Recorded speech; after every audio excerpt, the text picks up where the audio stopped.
Welcome back to another deep dive. We are so glad you're joining us today. Usually when we talk about diagnosing a problem, there's this expectation of mechanical precision. Right, like it should be totally straightforward. Exactly. Like if your car starts making a weird rattling noise, the mechanic just plugs that little scanner into the dashboard, right? The computer spits out a code, and boom, the problem is localized. It tells you it's the alternator or whatever. Yeah, it's a binary system. The component is either working or it's broken.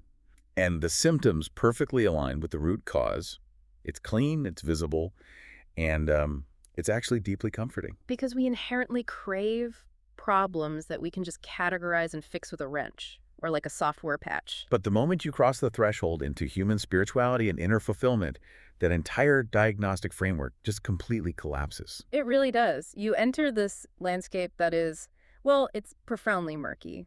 Because the symptoms of a terminal spiritual disease often look completely identical to the metrics of absolute success. Which is terrifying, right? You can have an engine that is polished to a mirror finish on the outside, and it's purring quietly, while internally the pistons have completely seized up. That is the exact diagnostic nightmare we are unpacking today. So to set the stage for you, we are looking at a text today by Rabbi Dov Cook. Yeah. And it essentially takes a sledgehammer to our modern metrics of spiritual health. Yeah, it tackles this crisis of what he calls inner quality. Inner quality, right. And what makes this text so unsettling is that it frames this crisis against the backdrop of our age of extreme convenience. Which is something we usually celebrate. Exactly. But the premise here is that our ability to seamlessly execute religious and spiritual practices is actually the very mechanism hollowing out our inner lives. It's a massive paradox. The easier it gets, the worse we're doing internally. So our mission for this deep dive is to figure out how we distinguish between genuine inner connection and just a really highly optimized external performance. And to do that, we have to grapple with the claim from this text that honestly is pretty shocking. Oh, this claim completely derailed my morning. The author argues that despite all our self-preservation instincts, we actually do not love life. Right. We only love the pleasures that life dispenses. It's such a devastating distinction. Yeah. Because it attacks the foundational assumption most of us have about our own existence. We conflate the carrier wave with the signal. We confuse the container with the contents. Yeah. But to understand how we got to this point where we lost touch with life itself, the text demands that we first look at how we've systematically eradicated struggle. Specifically from our spiritual landscape. Because there has been this massive historical shift. Can you walk us through that shift? Because the contrast the text provides is wild. Well, in previous generations, serving the divine was fundamentally characterized by immense physical and logistical friction. It required the sheer caloric and emotional expenditure that is just, almost alien to us now. Right. The text grounds this in the physical reality of acquiring ritual items. Think about the process of getting tzitzit with those rare blue threads. Teshulit threads, yeah. Or commissioning a set of tefillin a century or two ago. Today, you just open a browser, click a few buttons, and a flawlessly crafted premium set of tefillin is literally on your doorstep in 24 hours. Next day delivery for the sacred. Next day delivery. It's wild. But historically, getting those items was a monumental life event. You had to physically travel to locate a qualified scribe. You had to commission the work month, sometimes years in advance. Yeah, and you had to save money piece by piece, probably depriving yourself of other basic necessities. Oh, and that extended physical friction, it wasn't just an inconvenience, it was the crucible that forged an immense internal longing. Wow, yes. By the time that physical object finally rested in your hands, your internal architecture had been fundamentally altered just by the waiting. The fiction was the mechanism of preparation, and we see the exact same phenomenon when the text discusses the concept of a netzminyan. Okay, yes, the sunrise prayer quorum. Let's unpack that. So, gathering to pray precisely at the mathematical calculation of sunrise used to be an incredible logistical feat. Because there's no atomic clock app on your phone. Exactly. It required a group of deeply committed individuals coordinating without modern timekeeping, waking up in the freezing dark, and aligning their internal state with the physical turning of the cosmos. It was an event. It required massive effort. But now, as the text notes, there is a netzminyan on practically every corner in certain neighborhoods. It's everywhere. But Rabbi Cook points out this terrifying inverse relationship here. Because the physical execution has become so commonplace and effortless, the heavenly demand on the individual's internal state is actually exponentially greater. Right. The bar is raised internally because the external barrier is gone. Yet our inner devotion is demonstrably weaker. We've engineered the difficulty out of the process, and in doing so, we've basically starved the internal engine. Which brings us to the psychological trap the author identifies. He calls it the boss mentality. The boss mentality. I felt very personally attacked by this part. I think we all do. Because everything from accessing esoteric texts on our phones to finding a perfectly timed meaning is so frictionless, we have subconsciously positioned ourselves as consumers of the divine. Rather than servants of it. Exactly. The boss mentality is perhaps the most insidious byproduct of modern convenience bleeding into theology. Because it dictates that we are willing to fulfill spiritual obligations, but strictly on our own terms. Right. Within our own optimized schedules and in a way that aligns with our personal aesthetic preferences. We have fundamentally lost the capacity to submit to a framework that we didn't personally design. And the text uses a brilliant, chilling analogy to illustrate this arrogance. A person says, "I will come to the king when it's convenient for me." And the king replies, "When you come, we'll see if I even accept you." That response from the king just shatters the consumer illusion, doesn't it? It totally shatters it, because we treat spirituality like a streaming service.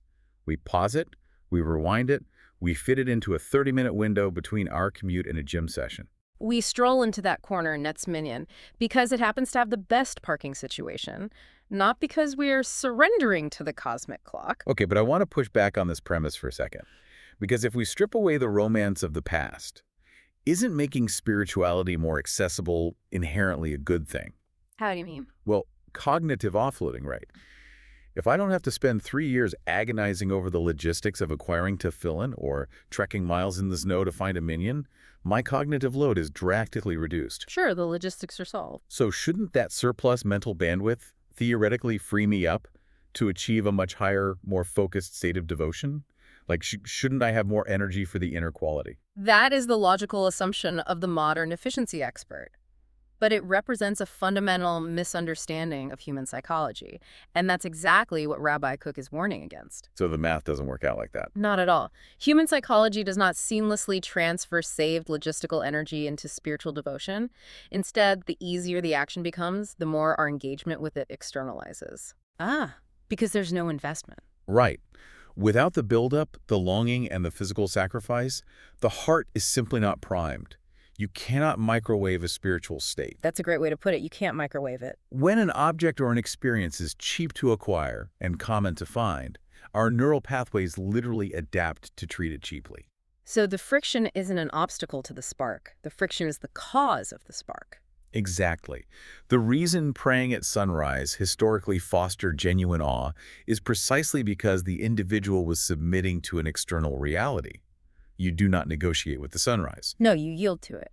But when you remove the friction, you remove the submission, and you are immediately reinstalled as the boss of your own localized universe. Wow. And this compulsive need to optimize, to smooth out every edge of our existence, it doesn't just dilute our rituals. The text argues that it catastrophically warps our baseline relationship with being alive. Which brings us back to that devastating claim about the falafel. Right, the difference between loving life and loving the falafel. The author forces us to confront this incredibly uncomfortable reality about our baseline emotional state. If you challenged most people, they would vehemently defend their love of life. Oh, absolutely. They'd say they're vibrant, engaged individuals. But the text surgically separates the state of living from the localized pleasures that occur within that state. It says people today do not actually love life. They love the falafel. They love the dopamine spike of a vacation, the serotonin release of social validation, the satisfaction of a really good meal. In this framework, life itself is entirely devoid of intrinsic value. It is merely the necessary biological substrate required to consume those external pleasures. Life is just the vehicle. And the text takes this to its absolute logical conclusion, right? It links this existential emptiness directly to the modern tragedy of despair and even suicide. It explicitly states that if you remove those external pleasure delivery mechanisms, a massive portion of the population would simply not tolerate existing. Because if life is only valuable as the vehicle for the falafel, the moment the falafel stand closes permanently, the vehicle is deemed worthless. To isolate this phenomenon, the text constructs a really powerful thought experiment.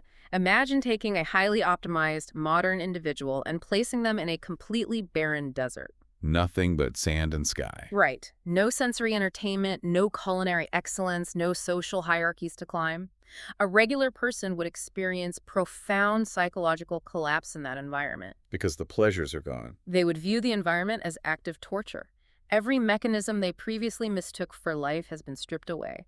They are left with nothing but their baseline existence, which they have never actually cultivated an appreciation for. It's the terror of absolute boredom, weaponized. But then the text contrasts that collapsing modern person with a tzaddik, a completely righteous, spiritually elevated person. Right. A person living in total devotion experiences the exact same desert environment, yet they love life itself, completely independent of the external stimuli. The text anchors this in the verse. You who cleave to the Lord your God are alive today. For the tzaddik, the definition of life is inverted. God is life. The miracle is the breath itself. The barren desert is as mathematically and spiritually miraculous as a lavish palace. I love the historical example the text brings up here to prove this isn't just theoretical. It talks about the Chafetz Chaim. Yes, the Chafetz Chaim. He possessed an internal equilibrium that basically defies modern psychological modeling. The text notes that his internal state was identical, whether he was surrounded by hundreds of devoted followers hanging on his every word or sitting in total isolated silence. Or even, as is noted in similar accounts of great tzaddikim, facing unimaginable horrors. His joy was not a reaction to his circumstances. His joy was existential. To him, it's all one and it's all God. Exactly. Now try mapping that onto our current emotional architecture. Our baseline mood is like a chaotic stock market. It fluctuates wildly based on the most trivial external inputs. We are entirely reactive. It makes me think about an analogy. It's the difference between loving an amusement park and deeply loving the person you're walking through the park with. Oh, that's a brilliant way to look at it. Think about it. If your entire capacity for joy is predicated on the rides, the flashing lights, and the cotton candy, your emotional state is hostage to the park's infrastructure. So if the power grid fails and the rides stop, you're miserable. Instantly miserable, you demand to leave. But if your joy is sourced entirely from the presence of the companion walking beside you, the external environment becomes irrelevant. You can sit on a concrete bench in a completely dark, broken-down amusement park and still experience an overwhelming sense of fulfillment just by being near them. Exactly. And the text is essentially placing a mirror in front of you, the reader, and asking, if the mechanical rides of your life shut down tomorrow, is there any intrinsic value left? That is a brutal audit of our daily state. It really is. How often is our patience, our kindness, or even our willingness to get out of bed entirely dependent on the next dopamine hit? We are addicts chasing the next package delivery. Or the next vacation, the next purchase. And once we realize we are locked into this cycle of constantly trading our existence for these external falafels, we have to ask a really uncomfortable question. Who is brokering these deals? Right. What are we actually paying for them? This is where Rabbi Cook introduces this brilliant, almost predatory framework of the fake economy of the Yetzer Hara. The evil inclination.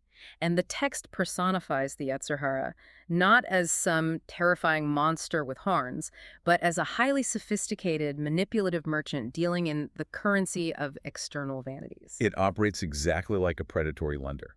Can you break down how this transaction works? It's insidious in its simplicity. The Yetzer Hara approaches you and initiates a negotiation. It asks, how much time are you willing to pay for this specific physical pleasure? Let's say a falafel. And you do the math in your head. Right, you calculate and say, I'll give you 15 minutes.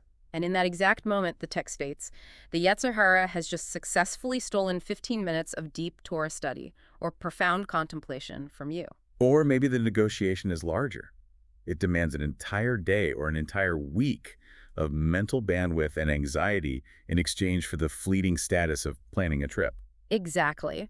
We are paying for these external dopamine hits with our time, which is our literal finite life force. But the genius of the Yetzer Hara here is the illusion of the free market, isn't it? Totally. It presents the transaction as a completely equitable bilateral exchange. It tells you, you are an autonomous agent, you possess something of value, your time, I possess something of value, this physical pleasure, let's make a trade. So we engage in the negotiation feeling empowered. We think we're making rational economic choices with our personal assets. But the devastating lie at the core of that free market illusion is that the Yetzer Hara is selling stolen goods. Because it doesn't own any of it. The text reveals that the premise of the negotiation is entirely fraudulent because everything belongs to God. Both the finite time of your life, A and D, the physical materials that construct the falafel or the vacation, the Yetzer Hara owns absolutely nothing in this equation. It is the ultimate cosmic scam. It's brokering a deal using assets it does not possess, convincing you to hand over your spiritual potential, which is the only thing you actually have agency over, in exchange for temporary access to a physical world that was already provided to you by the actual owner. It's a completely fabricated economy. But I have to ask, if we know this logically, why do we fall for the scam with such predictable frequency? It's a great question. Like, if I intellectually acknowledge that God owns both the time and the physical world, why do I fiercely guard my schedule as if I'm the supreme owner of those hours? Why are we so possessive over our time? It connects directly back to the boss mentality we diagnosed in the first section. We have this pathological craving for sovereignty. We desperately want to be the undisputed rulers of our localized environments. And the Yetzer Hara just exploits that specific psychological vulnerability. Exactly. By framing the transaction as a negotiation between equals, it flatters our ego. It reinforces the illusion that we possess purchasing power. Wow. Because acknowledging that we are merely temporary stewards of leased time requires a level of submission that our egos violently reject.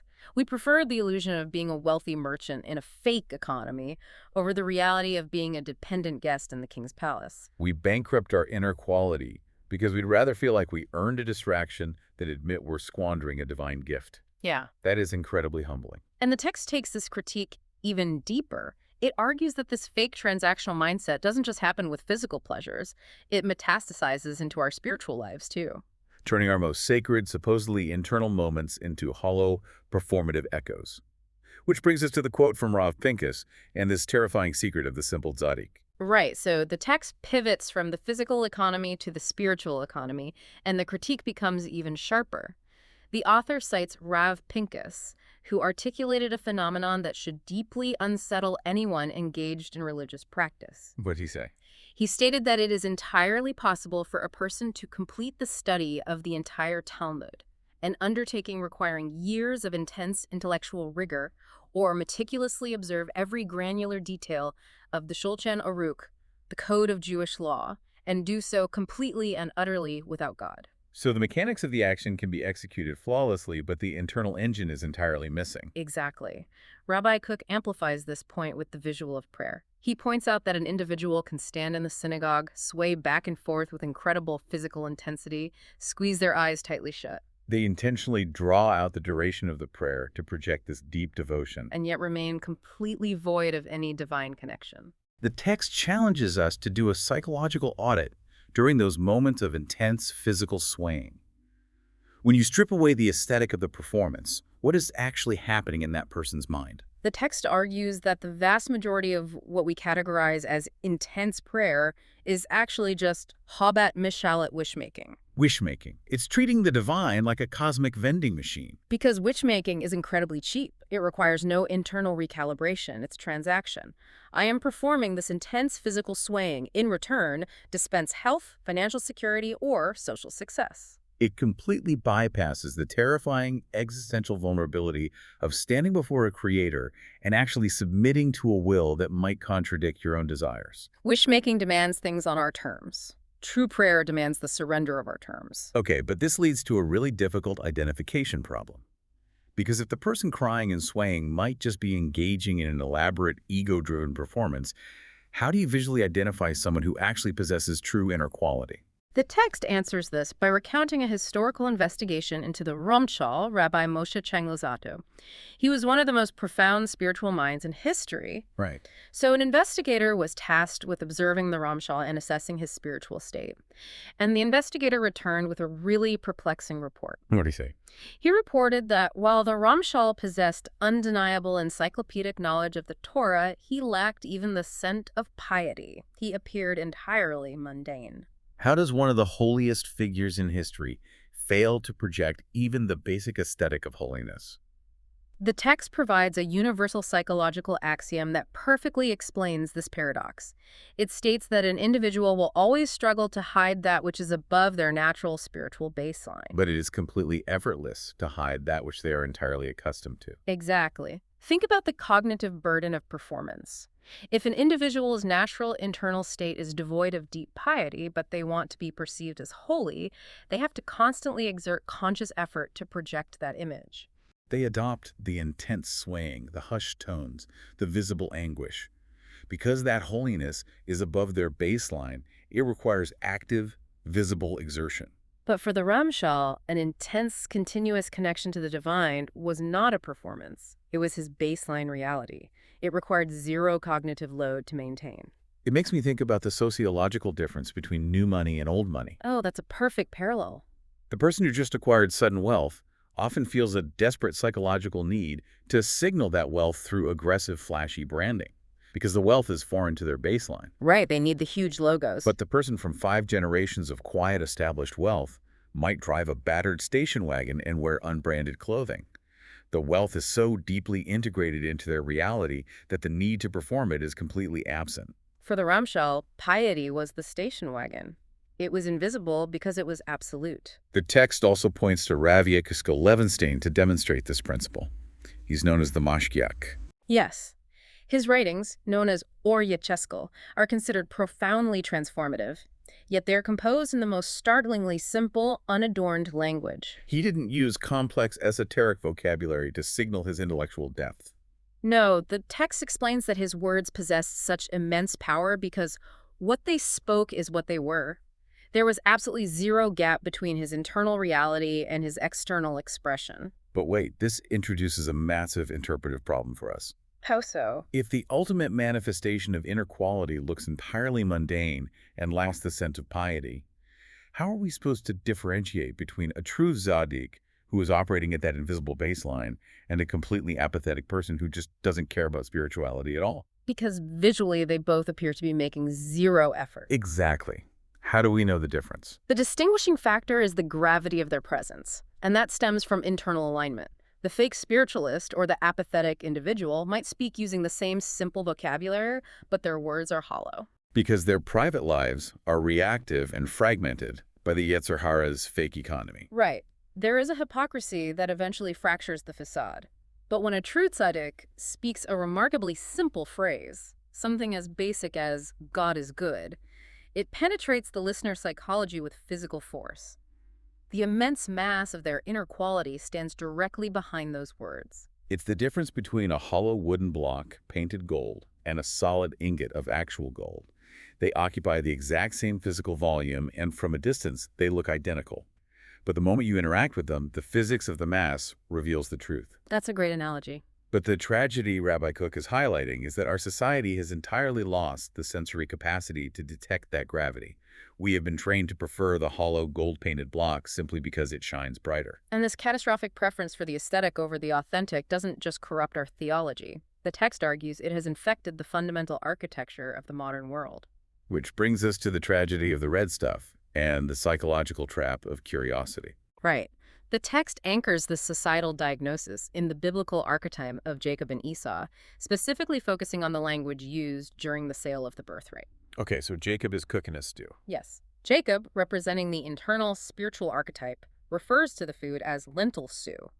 He identifies the object by its essence, its nutritional composition, its internal reality. But Esau, representing the physical, externalized worldview, storms in and demands, "Give me some of that red stuff." Esau completely bypasses the substance. He is exclusively obsessed with the external hue. He doesn't investigate if the red substance is nourishing, if it's toxic, or if it has any long-term caloric value. His entire interaction with reality is predicated on immediate visual stimulation. And the text makes the chilling assertion that modern society has adopted Esau's methodology as our primary operating system.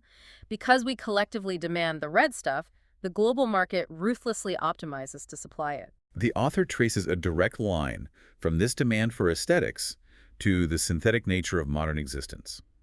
We demand produce that looks flawlessly, artificially vibrant, prioritizing the visual over the nutritional. So the agricultural market supplies synthetic, chemically altered food. But the text doesn't stop at agriculture. It proposes a terrifying psychological chain reaction. Consuming a synthetic, superficial reality creates synthetic, superficial human beings. And those synthetic adults raise synthetic children, culminating in massive educational and psychological crises. When the internal substance is hollowed out in favor of the external aesthetic, the structural integrity of the human mind begins to collapse. We're building our internal architecture out of drywall instead of steel, just because the drywall is painted a nicer shade of red. That's exactly it. And then the text introduces a mechanism that accelerates this hollowing out process, and it's a concept that completely subverts our modern values. You're talking about curiosity, saccharin. Yes, the text identifies curiosity as a primary driver of this synthetic existence. Which is wild, because we culturally elevate curiosity. We print "stay curious" on tote bags. We view the relentless consumption of information as an inherent virtue. So why does Rabbi Kook frame curiosity as a destructive force? Because the text is not defining curiosity as the disciplined, focused pursuit of deep wisdom. It is defining saccharin as the obsessive, fragmented appetite for novel data points. The compulsion to constantly ingest new, unrelated information without ever integrating it into a cohesive internal structure. The text uses a stark botanical metaphor to illustrate this. It suggests that a healthy human psyche should function like a tree planted by streams of water. A tree is static. Its roots drive deep into a single consistent source of nourishment like deep Torah study or sustained contemplation of truth. It is immovable and deeply anchored. But unbridled curiosity turns the mind into the exact opposite of a tree. The text says it transforms a person into chaff driven by the wind. Chaff has no root system. It possesses no internal mass. It is entirely at the mercy of whatever atmospheric pressure happens to be passing through. The examples the text provides of this wind are incredibly prescient. It points to the obsession with the daily news, the compulsive consumption of newspapers, the endless tracking of social politics. And the neurotic need to voice an opinion on absolutely every topic that enters the public sphere. All of this scattered external focus fundamentally prevents the individual from doing the agonizing, localized work of internal character refinement. Honestly, if Rabbi Kook thought newspapers were the wind driving the chaff, the modern algorithm is a Category 5 hurricane. Completely. This concept perfectly diagnoses the psychological devastation of the doom scroll. We are the chaff and the wind of the algorithm. We are violently blown from a 15-second video-inducing political outrage immediately to a video-inducing consumer envy and then to existential dread. We are consuming massive quantities of algorithmic red stuff. We form rigid, superficial opinions and then immediately abandon them for the next stimulus. There is zero root structure being formed. It is entirely synthetic calorie consumption that leaves the inner qualities starving to death. And the text offers a sobering mathematical equation regarding the toll of this existence. It warns that if an individual directs heavy focus toward the external physical details of reality. And crucially, this includes focusing too heavily on the external aesthetics of performing a mitzvah or a religious ritual. Exactly. If you do that, you must consciously exert an equal and opposing amount of force to cultivate your inner quality. If the scale tips, if the external focus outweighs the internal anchoring, the individual falls into chitsunit externality. You lose what the text beautifully calls the inner melody of life. You become entirely tone-deaf to the frequency of your own soul. You're just a hollow instrument reacting to whatever wind blows across you. So the ultimate question the text builds toward is this. If we spend our entire earthly existence accumulating this synthetic red stuff, negotiating in the Yetzer Hara's fake economy, and performing hollow rituals for social validation, what actually happens at the border crossing? What occurs when the biological carrier wave finally stops and we transition into the ultimate reality? Which brings us to our final section, the luggage for the world to come, and the ultimate currency of true humility. This section acts as the ultimate exchange rate calculation between the temporary physical world and the eternal world to come. The text establishes a crucial theological distinction regarding how actions are valued. Right, because in this current physical realm, the text acknowledges that there is an actual payout for external actions. God does not withhold the reward of any creature. Therefore, if you execute the physical mechanics of a mitzvah, you receive a localized reward in this physical system. The external performance isn't entirely voided here. The gold-painted brick still holds some transactional value in this specific economy. Precisely. But the transition into the world to come operates on an entirely different physical and spiritual law. The text is unambiguous. Yeah. At that border crossing, the external mechanics of the action are completely stripped away. You are only permitted to bring across the inner value of the action. The customs agents of eternity evaluate the exact measure of heart, the degree of ego suppression, and the purity of intent that was invested into the physical deed. The text paints this incredibly tragic, almost darkly comedic image of a person arriving at the gates of eternity, dragging massive, overflowing suitcases. These packages are stuffed with all the mitzvot they performed externally. They funded the buildings, their name was on the plaques, they swayed the loudest during the Nets minyan.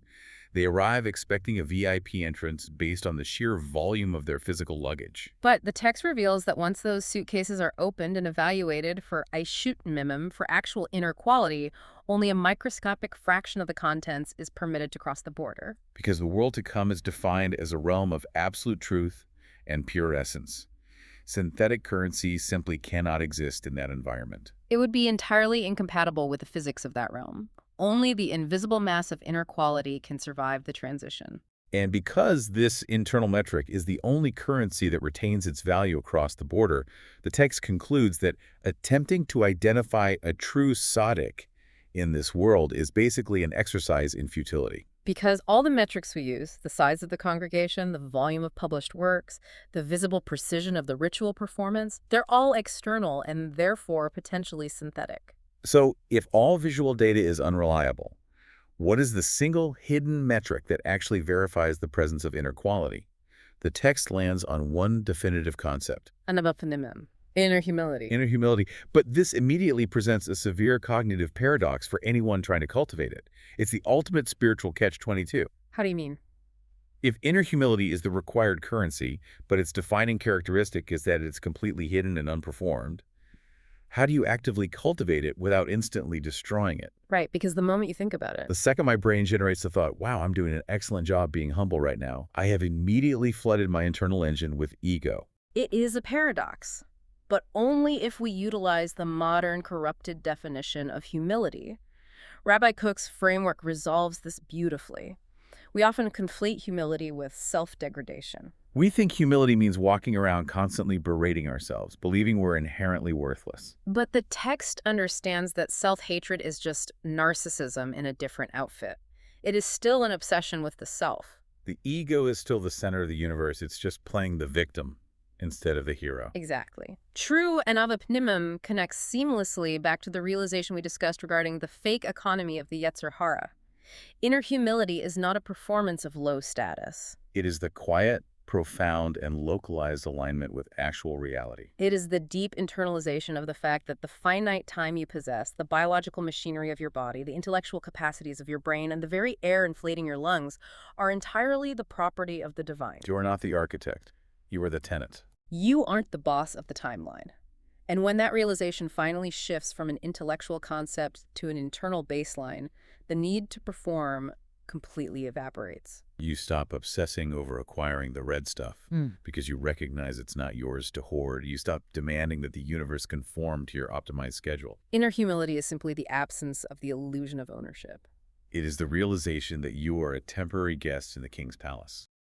And the only rational response to that reality is overwhelming, quiet gratitude for the invitation to exist. That reframes the entire pursuit of spirituality from an act of acquisition to an act of surrender. It really does. We have covered a massive expanse of psychological and theological ground today.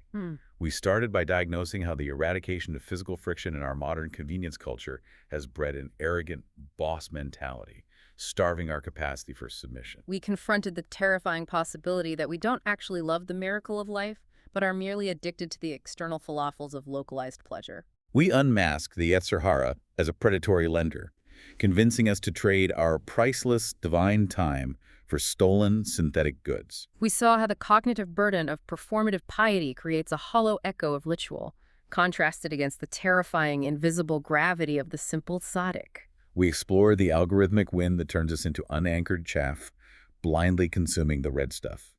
And finally, we arrived at the border crossing of eternity, where the only currency accepted is the quiet, non-performative reality of inner humility.